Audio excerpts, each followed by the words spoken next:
comes the sun, here comes the sun, I say it's alright. Hey everyone, it's Christine, and I'm sorry that I missed last week. I've been pretty sick, lots of doctor's appointments. That fever that I had a couple weeks ago just hit me really hard and I crashed. My gastroparesis got a lot worse and my POTS did, but hopefully I feel like I'm starting to get back on track, so yay! But okay, I'm gonna go straight into the questions because there's a lot that I need to cover, and I also need to get to bed soon because it's past 9 o'clock and I have stuff to do tomorrow, and so, okay, so I'm sorry if I missed a question. I think I got them all, but I don't know. Okay, here we go. Caroline asks, super strong or super fast? And I would say super fast because I can get a ton of stuff done and then take time to do the things that I really want to do. So I'd do super fast probably. Because super strong, I don't really have a need for that at all. Linnea asked, how do you deal with dating or meeting people? And I like Jenny's outlook on this, and what she said about dating someone. Like, if you met someone who isn't okay with you being sick, then they probably aren't the right one for you. I really agree with that. But the way I meet people is probably just like new experiences and getting involved in new things. Like, I feel like that's a huge way to get involved, and like get involved in like service activities or laid back type activities that like interest you. Like I was in sign language for a while and I did sign language club and did like a field trip with them and I met some new people there, and so join activities that interest you and I think you'll meet somebody who has similar interests. So I think that's a good way, and school is also a good way, but I know with POTS it's like really hard to meet people, so it's a complicated question, but that's what I would say. Jenny asked, have you ever had a concussion and what was it like? I have had so many concussions. In 8th grade when I started passing out, I couldn't tell when it was coming on at first, so I had like 4 concussions that year alone. The most recent one I had was actually back just like 2 months ago in August, and sorry if I sneeze, I feel like I'm about to sneeze.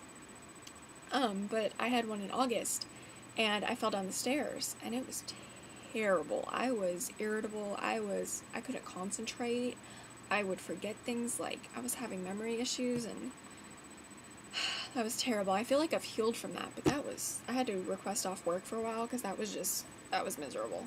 Because, like, I work in more of an arcade setting, and people would tell me, oh, I want, 2 pencils and 3 bouncy balls, and I'd go to the door to get it, and I'd be like, what did you want? It was terrible. And I hope your sinus stuff gets better, but that was 2 weeks ago, so hopefully it's better by now. So, yeah, I had stuff written down ready to make a video last week, but I just never got to it.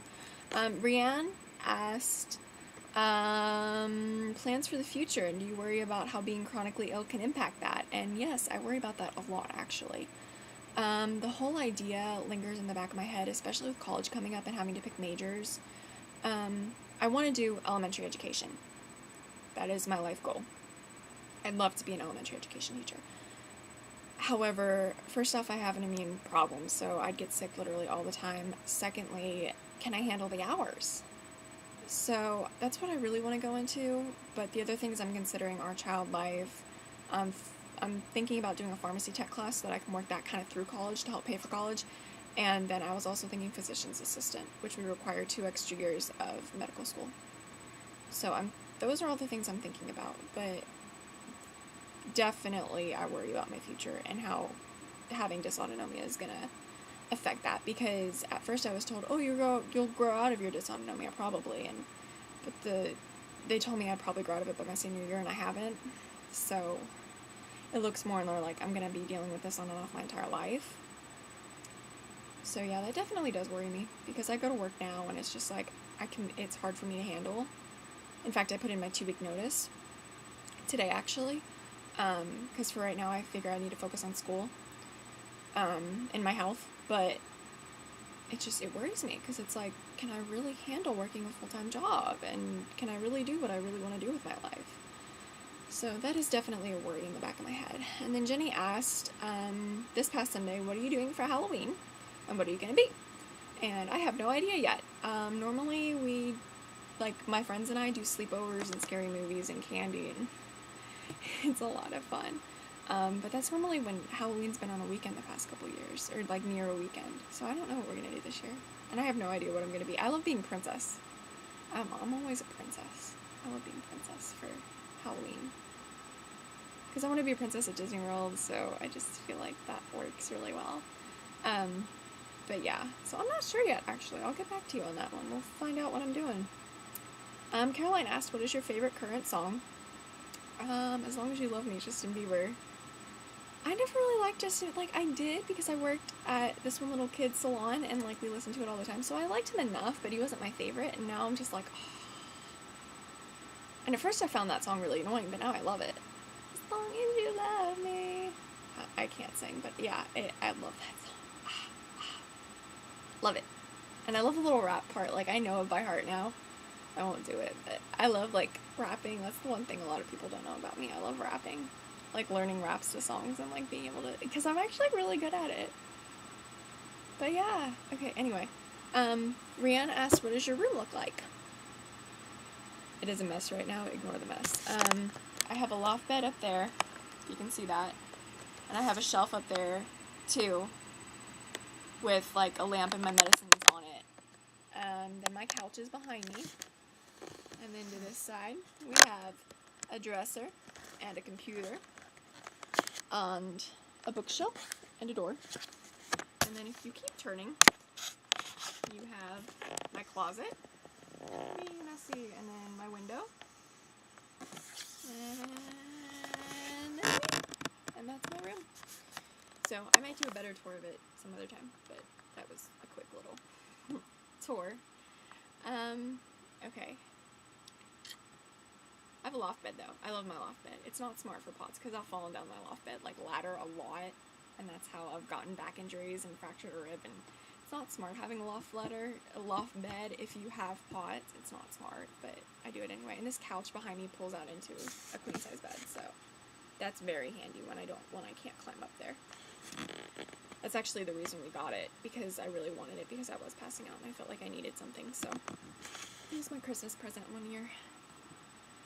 Expensive too. But anyway, Lauren asked, how does your school deal with your dysautonomia, and are they understanding, or could they step up their act? Well, first off, I hope things get better for you soon. It sounds like you're having a lot going on right now, and I hope things go well for you. I didn't get to watch your whole video, but I heard about the violin and the auditioning, and I hope things go well. Yeah, I didn't get to watch all the videos. I watched parts and bits of the videos, but I'm so tired right now, and I need to get to sleep. But I will catch up on them and talk more to y'all, like, about what y'all said later. Anyway, okay, so I go to a charter school, and I cannot stress enough how important it is, if you are looking into alternative schooling, to look into a charter school. It is very important, because it's a very good alternative, because it's, first off, it's paid for the state, so you don't have to pay for it, because I know when I was doing homeschooling, that was a huge deal. Like, it costs so much. So that was a huge deal, but it's funded by the state. We have what are called quarters that the teacher assigns us, and we have a teacher that kind of monitors our work but never really teaches us, but they're there if we have questions, and they give you a quarter of work, and it's online, or they give you the worksheets all for it, and you work through it, and then you turn it in, and you have a quarter of English 4 or of algebra or whatever you're doing done, which is like equivalent to a quarter of a year. In the first 2 weeks of school, I got a quarter of English 4 done and a quarter of econ done. Like, if you're efficient and you're a good self-learner, that type of setting would be great for you, because, like, I can focus on 2 subjects at a time and get them done. And it sounds like it's a lot of work, and sometimes it can be, but it's wonderful, and that's how I'm going to be able to graduate early, because I can do about a quarter a week. If you work really hard, you can get about a quarter a week done. I've fallen behind a little bit because I've been so sick. I've only gotten, like, it's been 6 weeks of school, and I've only had, like, 4 quarters done. But yeah, it's nice, it's amazing, and it does sound overwhelming, you know, saying, oh, you're gonna have a quarter of English 4, here's your assignments, but it's actually really nice for people that can self-pace, and it's been wonderful for me. You do go to school for 4 hours a day, but those 4 hours are spent self-learning, and at a laptop doing self-independent study. You're not in a class, so that's the other bonus, is if I miss for a doctor's appointment or because I'm sick, I'm not missing class. I'm not missing anything. I don't have to make up anything. I just have to, because I set goals for myself and my own personal self, and I just have to readjust those. But it's amazing. So they have been great. I actually transferred there, though, because my old public school was being terrible with me. I was getting denied credit. They weren't understanding with my accommodations. This charter school is so much better. And the other thing is I can take tests whenever I need to, or whenever I want, whenever's best for me. There's no scheduled day. You have to take the test this day. So it's wonderful. It really is. And it's a lot less stressful. It definitely helps my health, because there was a time last spring, that's when I switched to this charter school. And I just got so stressed out because they were telling me, you're not going to have credit, you're going to be held back, even though I had all A's and I was working so hard to get caught up, they were telling me, you're not going to have credit, and you're not going to have this, and you can't do this, and I got so stressed out, and I remember taking my blood pressure, and it was 180 over 120, and I remember thinking to myself, this needs to stop. This is the end. I am switching schools, because that was how stressed out I was. And it wasn't worth it, because it was making me sick. It was making me so sick. Yeah, so that was the end of that. So yeah, that's about my schooling. So, yeah, my old school wasn't very accommodating or anything, but now with the charter school, honestly, everything that they offer is what I really need the accommodations for. It's a shorter school day. They offer tests whenever I can take them. I don't have to make up anything. Really, the school in itself, I don't need any extra accommodations on what the school itself already offers. So it is wonderful.